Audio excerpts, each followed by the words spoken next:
नेपाल सरकारका अर्थमन्त्री मान्य श्री डाक्टर स्वर्णिम वाग्लेले चाहिँ यही आर्थिक वर्ष 2083-84 को लागि चाहिँ बजेट आज प्रस्तुत गर्नुभएको छ। यो बजेट कस्तो छ र यसका हाइलाइटहरू के छन् आउनुहोस् आजको भिडियोबाट बुझौँ। यो बजेटको कुल आकार चाहिँ 21 खर्ब 24 अर्ब र 34 करोड रहेको छ। त्यस्तै नेपाल सरकारले आगामी आर्थिक वर्षमा चाहिँ 7% को चाहिँ आर्थिक वृद्धि हासिल गर्ने र त्यस्तै मुद्रास्फीति यानि कि इन्फ्लेसन रेटलाई चाहिँ 6% भन्दा तल राख्ने भनेर लक्ष्य लिएको छ। पहिलो करदातालाई ठूलो राहतको बारेमा कुरा गरौँ। सर्वप्रथम व्यक्तिगत आय करको पहिलो स्ल्याब अर्थात् 1% को चाहिँ सोशल सेक्युरिटी ट्याक्स लाग्ने सीमालाई चाहिँ 5 लाखबाट बढाएर 10 लाख पुर्याएको छ। यति मात्र होइन, म्याक्सिमम इन्डिभिजुअल ट्याक्स इन्कम बकेटलाई चाहिँ 39% बाट घटाएर 29% पारिएको छ। त्यस्तै अर्को रहेको छ डिजिटल कारोबारलाई प्रोत्साहनका कुरा। अब डिजिटल माध्यमबाट भुक्तानी गर्ने उपभोक्ताले चाहिँ भ्याटमा चाहिँ 10% रिबेट पाउने भएका छन्। त्यस्तै एक्सपोर्ट गरेर चाहिँ आमदानी यानि कि इन्कम जेनेरेट गर्दै हुनुहुन्छ भने अब ट्याक्समा चाहिँ 50% रिबेट पाउनुहुनेछ। त्यस्तै सरकारी कर्मचारीलाई पनि खुसीको खबर छ। सरकारी कर्मचारीको स्यालेरी चाहिँ 21% सम्म इन्क्रिज भएको छ भने अब मिनिमम स्यालेरी चाहिँ 40,000 हुनेछ र म्याक्सिमम चाहिँ 1 लाख भन्दा माथि भनिएको छ। तर यो 21% सबै सरकारी कर्मचारीको चाहिँ इन्क्रिमेन्ट भएको होइन।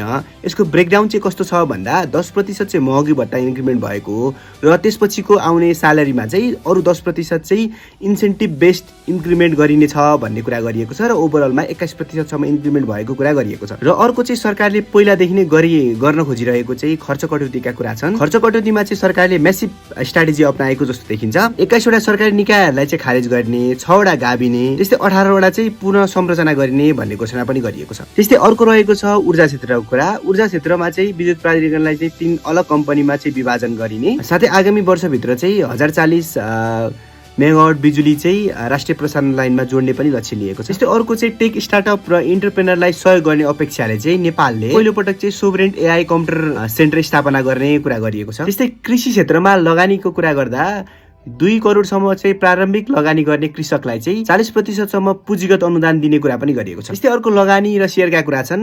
नेपाल टेलिकमको 34% सेयर चाहिँ सर्वसाधारणलाई बिक्री गर्ने भन्ने कुरा पनि गरिएको छ। अब पैसा रेडी राखेर चाहिँ बस्नुस् है, सेयर किन्नुपर्छ। त्यस्तै स्वास्थ्य क्षेत्रको कुरा गर्दा 3 वर्षभित्र 90% नेपालीलाई चाहिँ बिमाको क्षेत्रमा ल्याइने र त्यस्तै क्यान्सर भएका बालबालिकालाई निःशुल्क उपचार गरिने र नाइट ड्युटीमा काम गर्ने चाहिँ नर्सहरूको चाहिँ स्यालेरी नाइट ड्युटी एलाउन्सेस चाहिँ डबल गर्ने कुरा पनि गरिएको छ। त्यस्तै दलित समुदाय र बालबालिकालाई दिने मासिक पोषण भत्ता चाहिँ बढाएर 1000 मासिक पुर्याइएको छ। र अर्को महत्त्वपूर्ण चाहिँ क्यापिटल गेन ट्याक्स चाहिँ अझै पनि फाइनल विथहोल्डिङ ट्याक्स नै रहनेछ। यसको मतलब सेयर बेच्दा ब्रोकर मार्फत करकट्टी भएपछि पूर्ण आयकर विवरण देखाएर चाहिँ थप कर तिर्नु पर्दैन। यो बजेटको स्रोतमा चाहिँ आन्तरिक राजस्व यानि कि राजस्व सङ्कलनबाट झन्डै 14 खर्ब 5 अर्ब, त्यस्तै विदेशी अनुदानबाट 61 अर्ब र विदेशी ऋणबाट 2 खर्ब 47 अर्ब र आन्तरिक ऋणबाट 4 खर्ब 19 अर्ब रुपियाँ चाहिँ स्रोत, यसरी चाहिँ स्रोत व्यवस्थापन गरिने भनिएको छ। अब तपाईँको विचार, यो बजेट आर्थिक क्रान्तिको सुरुवात हो कि केवल अर्को वर्षको घोषणा? कमेन्ट गर्न नबिर्सिनुहोस् है।